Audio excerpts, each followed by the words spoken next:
We all float down here. Time to float.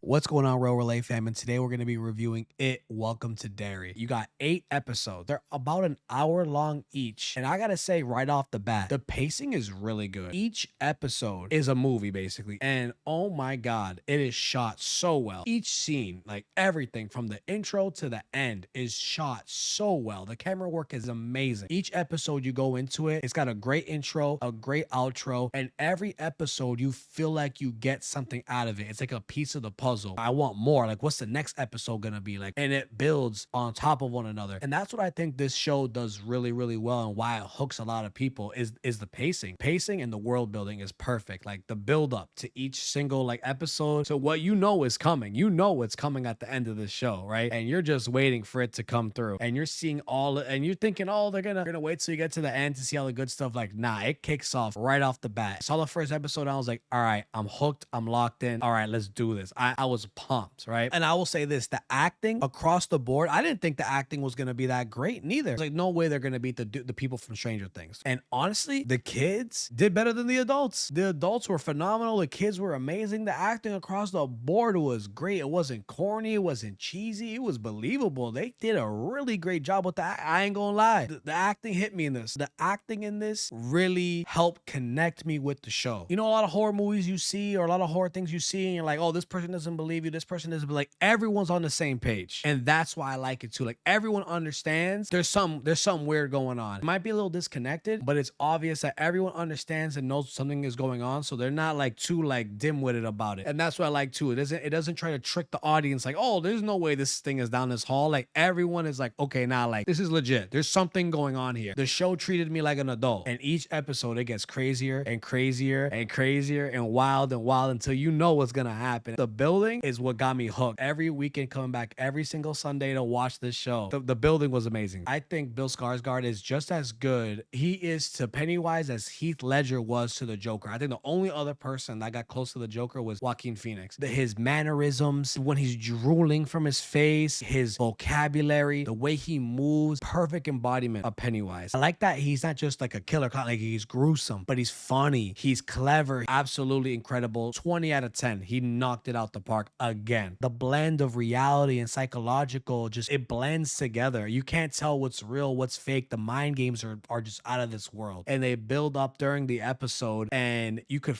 almost feel it, man. You could feel the mind games starting to like play out and that tension starts to build, and that's when you get on the edge of your seat. It is that feeling is so addicting, and that's what horror fans are here for. And the music just adds more emphasis to this and highlights the already great show that it is. I do like how the real world events also fit into the show as well too. Instead of 1962, it ties in and it doesn't feel like it's forced. It actually plays into the show, but the way it plays into Pennywise, like it's crazy. Like the way he puts it in is like, oh, is wild. It shows how clever Pennywise is, and it helps tell the story between the kids and the adults, and it kind of gives them they're both like their own time to shine. I love it. The symbolism and the foreshadowing throughout the early episodes, when you go back and watch it and see what happens at the end, like, oh, you're like, wow, like it's great. Like the symbolism. I think Pennywise, the way he terrorizes this town and the way he terrorizes the people and the way that the mind games play into it, it's so satisfying to watch, but it's actually really scary too. There's some really horrifying moments in this show and jump scares that got me as well too. I'm not even gonna lie. Like it's gruesome. It's not for kids.